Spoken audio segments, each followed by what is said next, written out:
Apparently the pie that's the most common among the Amish is not even known about in the non-Amish world. We're gonna make custard pie today because someone commented and said they used to go to Lancaster and get custard pie, but they haven't been able to find it anywhere else.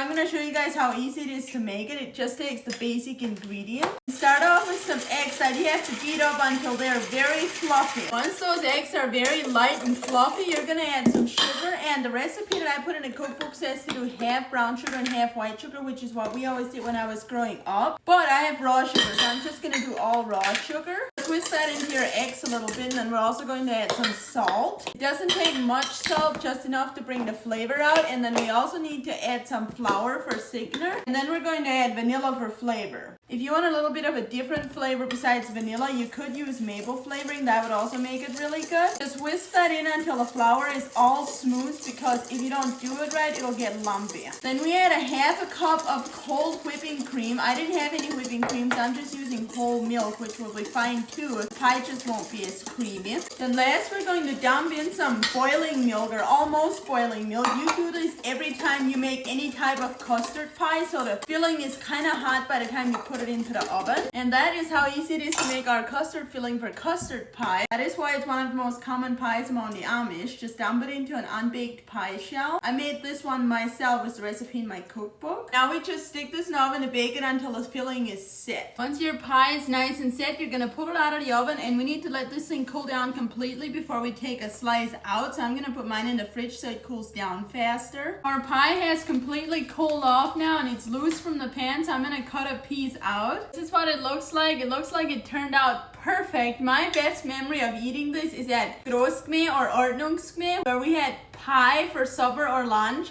They fed the whole church. Gme means church. So they fed the whole church pie as the main entree for lunch. They had pie with some bread and jam and some pickles and red beets. That was our lunch. Let's take a bite and see if it's any good.